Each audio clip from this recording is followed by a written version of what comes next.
Hey everybody, how's it going? Hope you're having a lovely day. My apologies if my presentation in this video is not very good. This is an emotionally charged topic for me because I've gone out with people in the past who have dealt with individuals in their childhood life that were similar to what I'm going to describe here, so it's a personal topic for me that bothers me very much. I'm going to be following up on the video that I did on BwE Electronics the other day. Before we get started on the video, there's two things I have to go into because this gentleman has repeatedly tried to strike my videos down on privacy and defamation claims. The first thing we need to go over when it comes to privacy and doxing, that the messages that I'm going to be showing in this video are messages back and forth between a WhatsApp number and his customers, and this WhatsApp number is public on his business website. If you go to BwEElectronics.com.au, you'll see that there is a text or WhatsApp right here. This is a public business phone number. So for me to share this phone number is not a violation of his privacy because this phone number is publicly available on his own company website. And the customers that have showed me this correspondence with him have given me full consent to show their correspondence in this video. The second thing that I'm going to go over here is the defamation claim. I'm going to be reading you articles from credible Australian news websites as well as court websites. If you are somebody from YouTube who's listening to this and you think that there is an issue with privacy or defamation, just look it up for yourself and you'll see that those claims are complete utter nonsense. So let's get into what we're going over here. So BwE has a piece of software that allows you to better understand what's going on with your PlayStation. This allows you to diagnose and repair the console in a way that you wouldn't be able to without his software. I will give him credit there that he's damn good at what he does at making software that makes it easier to fix a PlayStation. The problem is that his software has a very, very weird type of spying DRM in it where it can tell what you're running on your computer. If you're running software on your computer he doesn't like, he bans you. If you're not running other software on his computer, he also bans you. Why am I making this video rather than dealing with this privately? I tried to deal with it privately. I asked him to stop doing this to his customers. That was in April of 2024. He continued to do this to his customers and he defended all of his actions. I made a video going over these business practices. He continued to do this to his customers. 13 months later, he has not refunded any of the customers he's banned, and he tried to have my video taken down from YouTube. That's strike 3, because trying to have my videos taken down from YouTube is offensive to me since this harms my channel and risks me losing my channel. So I did another video saying, stop doing that and refund your customers. And after doing this video, he then filed further strikes for both privacy, doxing, and defamation on my other videos. That is strike 4. I have given this man 13 months to change his ways. Not only has he not changed his ways, but he's also tried to destroy my YouTube channel. At this point, you leave me very little recourse other than to make the video I'm making now. Jessa Jones, as well as many others, have contacted him in private and politely tried to get him to understand that this is not the way to deal with people. This is on you. Nobody else but you. Let's read one of the most outlandish customer chats I've seen. And to anybody from YouTube who's getting this as a timestamp for doxing him, please do remember that this phone number is on his business's public website as his customer service phone number. There is no doxing here, and Uber Micro Repairs, who sent this to me, has given me full consent to post this to the YouTube channel. Uber Micro Repairs messages the customer service phone number with the software not working and says, any reason? And he gets the automated message from BwE, and then BwE says, hi, who are you and what business do you represent? He identifies himself as Uber Micro Repairs. Ah, okay. Uber Micro Repairs asks, any reason for the license to be revoked? BwE links to the terms and conditions without saying which term. Uber Micro asks, please point out the one that I have allegedly broken. BwE says, please read it before asking me to read it for you. Though given you've accepted it, you've surely read it. Can you tell the assault and passive-aggressive, arrogant prick in this, for lack of a better way to put it? Is that the way you treat people that have paid you? I'm not a mind reader. Please enlighten me on the terms you think I have broken. As far as I'm aware, I did nothing wrong. That software was last used on February 15, 2025, and since that day, the laptop was on my shelf with a dead battery. So again, please let me know what I did wrong. BwE responds, then no loss? Sorry, what does that mean?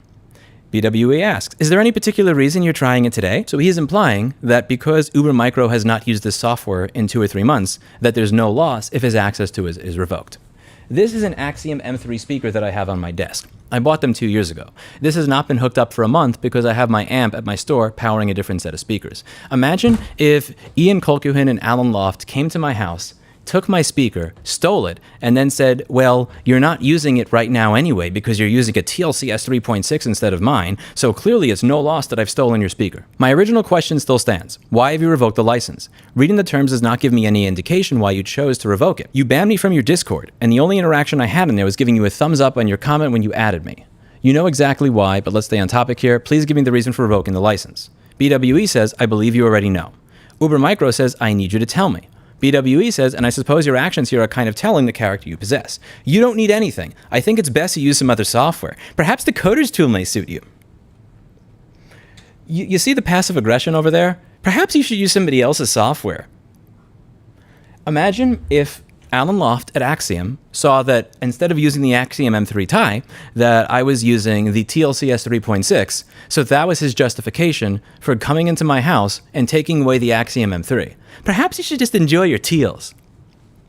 That's insane. This is the type of jealousy that I would expect from a toddler, but that's actually insulting the toddlers because I don't even expect a 4-year-old to be this petty. Well, it would seem you're avoiding the question. End of conversation.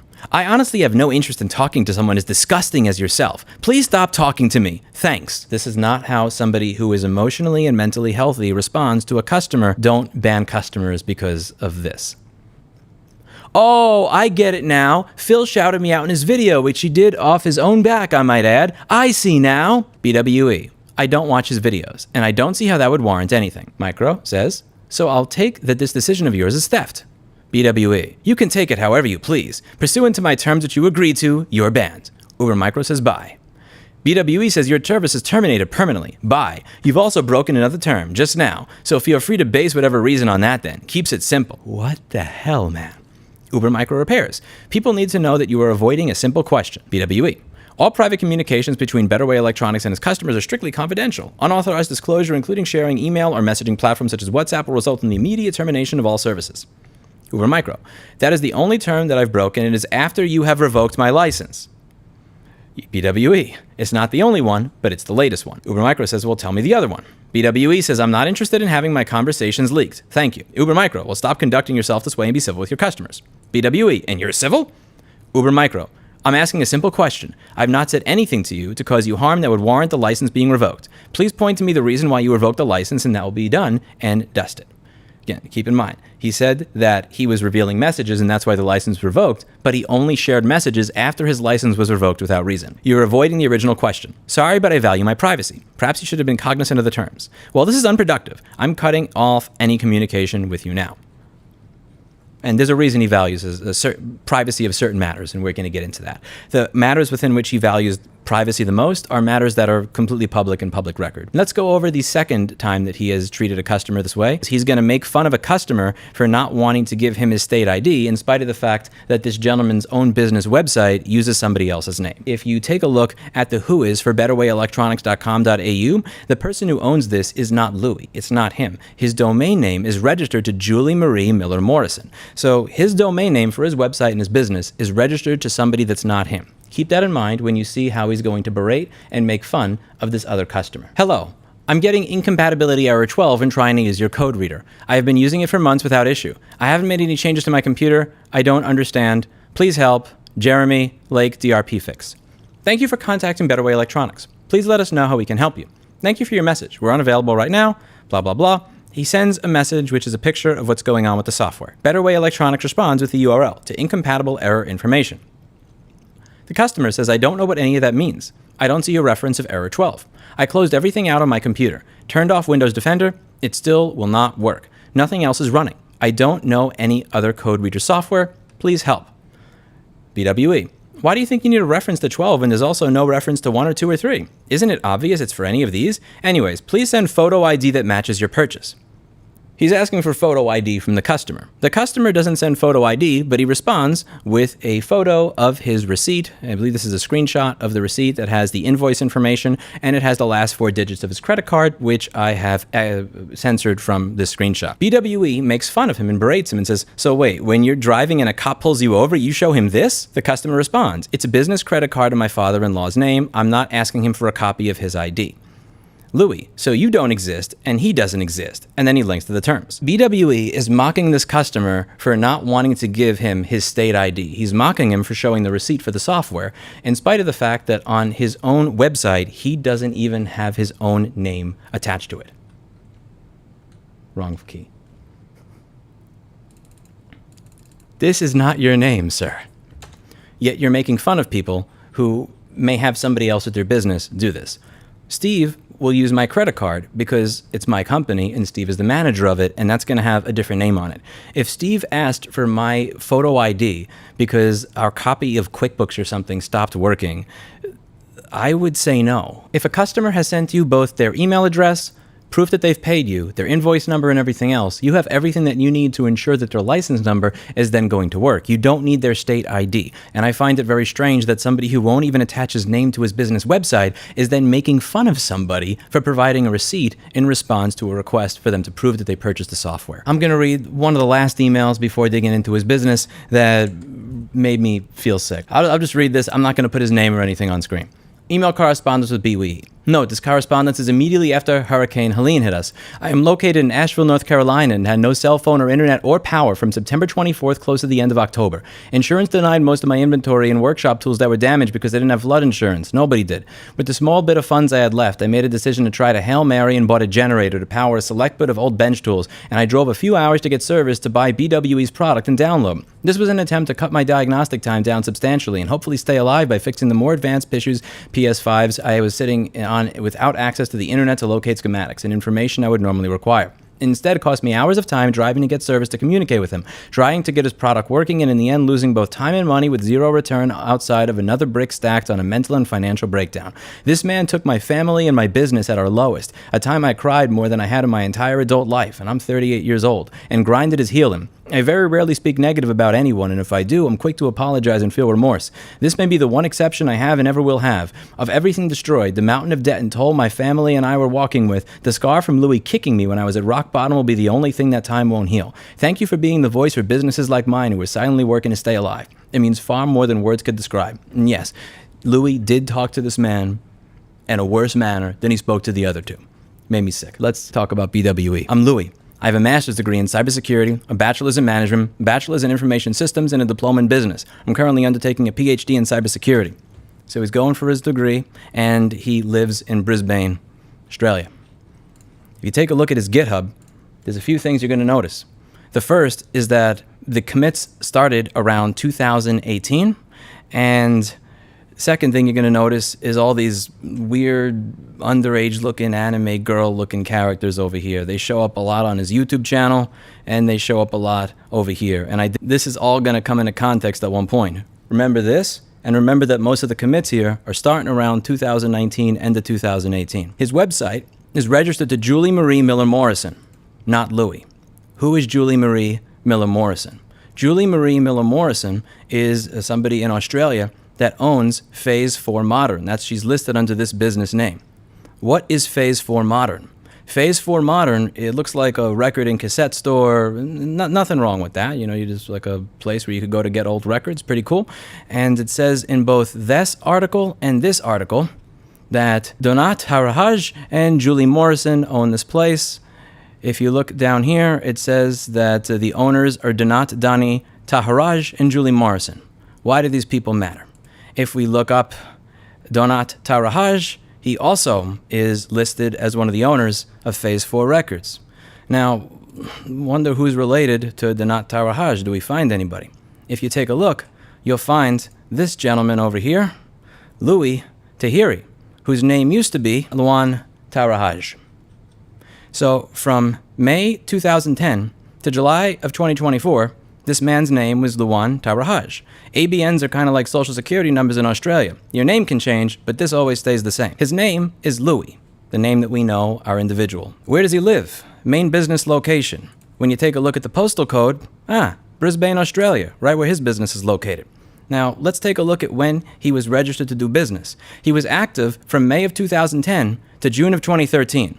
So he ended it around June of 2013. And then he was active again on October of 2022 to the present. Now, what may have happened in June of 2013 that caused him to stop doing his business? This is. You ready? 1, 2. Brisbane court jails man for 12 years over internet sex offenses. A Brisbane court has jailed a man for 12 years for offenses including using the internet to procure underage girls for things that you need a VPN to view on the internet in Texas. The Supreme Court has been told that a 24-year-old Luan Taraj has contacted girls aged 13 and 14 on the website Vampire Freaks. He hacked the computer of one of the girls in southern New Wales and threatened her if she did not strip and engage in sexual acts on webcam. Police found 180 child things you can't view on the internet in Texas without a VPN, images on his computer, and that he had bragged online about his conduct. He posted images on 2 internet sites along with comments like "Epic win" and "Enjoy and learn from the master." No remorse. Justice George Freiberg said Taraj had shown no remorse and ordered he serve half his 12-year term before being eligible for parole. He urges parents to only allow their children internet access in shared spaces. When you take a look at the rest of the case, there's an entire thing over here. This is public from Australia's website, Australia government. So if anybody's watching from YouTube and they think I'm making this stuff up, view this website for yourself. I'll link it down below. I'm going to read you some of the highlights of this. Using a carriage service to access child abuse material, count 5, and knowingly possessing child exploitation material, count 7, where the appellant befriended a 13-year-old girl on the website Vampire Freaks. She asked him about the program to help her get more friends on MySpace. He turned on her webcam remotely. She tried to block him on MSN Messenger. He made a countdown appear on her computer screen and said he would destroy her computer if she did not unblock him. She complied. He told her to strip on webcam, threatening to destroy her computer and hack all her online accounts if she did not. He instructed and told her to masturbate on webcam and write something on her breasts. She acceded, knowing the incident was being recorded. He said, and I quote, "I am Ruffles. I destroy lives. Who wants this video? I make a girl cry. I force her to strip and F herself. I force her to finger her and lick her fingers. I then make her write a greet to a mate of mine on her tits. Epic win?" On another site, he wrote, "And enjoy and learn from the master." The appellant had shown no contrition, continued to deny responsibility, and was proud of his own cleverness in orchestrating the offending. He did not cooperate with the authorities in the administration of justice. With time for rehabilitation to occur, the appellant's denial of responsibility and lack of remorse did not suggest these prospects were promising. There was going to be a 12-year prison sentence. However, this wound up being commuted to a 4-year non-parole period. There should be a non-parole period of 4.5 years. Case, August 2013. When did his business first end? June 2013. 4.5-year parole period. When would he have been active again? 2018. Wayback Machine. Let's check his website. When did his website become active? 2018. When did he start making commits to GitHub? What did Luan do to the 13-year-old girl? He hacked her computer and he messed with her. What does Louis identify as? A hacker. I eventually shifted my focus from hacking to reverse engineering. What does he do to his customers? He screws with them. He messes with them. He gets access to their computer. He messes, and then he treats you like a piece of garbage. What did he do to these girls? I am Ruffles. I destroy lives. Who wants this video? I make a girl cry. Enjoy and learn from the master. The applicant shows no contrition, continued to deny responsibility, and was proud of his own cleverness. With time for rehabilitation to occur, the appellant's denial of responsibility and lack of remorse did not suggest these prospects were promising. Keep that in mind. When you Google this guy's name, Louis Taharaj, Queensland University of Technology, Brisbane, Australia. Louis Taharaj, Department School of Electrical Engineering and Computer Science. Where was this guy going to school when he was arrested? Queensland University of Technology. Now, when you look at the website, his name's not there anymore. But it was there before, because it was screenshotted 2 days ago. It stopped being there yesterday, 1 day after I made my community post saying I was looking into information about this guy and looking him up. Really interesting coincidence that his name was here for a decade, and it disappears the day that I make my community post. He bragged on the internet that he made a 13-year-old girl defile herself and advised others how they could do the same. He'd leave his Rolex watch, gold rings, and cash on his desk in view of the webcam when he spoke to the girls. When you look at the court cases, they bring up a gold Rolex as part of the evidence. And when you look at his videos on YouTube, BwE Electronics, what is he wearing over here? What kind of watch is that? And what color is it? Every one of the videos this guy makes has this little underage looking girl over here with the pink eyes in the bottom of the screen. Same as the shit that I see on his GitHub. What's that all about? There are 2 types of mental illness in this world. The first type, anxiety, depression, borderline bipolar, schizophrenia. People got problems, and I have infinite empathy and sympathy for people with those problems. I'm never going to crap on you for having a problem like that. These are people that they have their issues. They may make life difficult sometimes to the people around them, but they don't mean bad. And then there's this shit. This is not fixable in my opinion.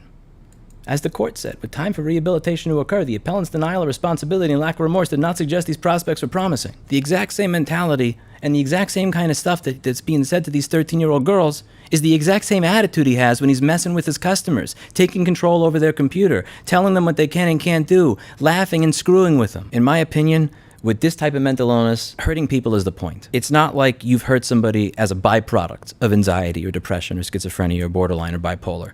With this mental illness, the intention is to hurt people and screw with them. People like this do not stop. And this is something I've had to learn the hard way, as a kid and as an adult. They don't stop until they're held accountable and responsible. I'm going to ask everybody that's ever been banned from his software without receiving a refund, anybody who's ever had this experience, to submit the facts and the truth of their experience to every one of the consumer protection agencies I'm listing in the pinned comment down below. But that's not enough, because even if everybody does that, as long as his software is better than the open source software in any way, there will be a demand for it and people will pay for it. And I find the idea of this man making money while doing business in this way unacceptable and reprehensible. So I'm going to announce another bounty. $1,000 to the next 5 people that the coder tells me over the next 90 days have contributed the most to making his software better than BwE's. When you have the means, you have the responsibility. And I'm lucky enough at this point in time to be able to fund software that makes the repair community and end users' experiences fixing their own devices better. Links in the description down below. Report. Don't think that it's useless. I already lost my money. I'm never going to get it back. That's not the point. You want to make sure that he can't do it to somebody else. For a long time, you've enjoyed feeling like you're in control, making the walls feel like they're closing in on people that couldn't defend themselves. How's it feel when the walls are closing in on you? Usually, I end these videos by saying that's it for today, and as always, I hope you learned something. I'm going to end this one on a different note. Enjoy and learn from the master. Anybody else want to file a false strike on my YouTube channel?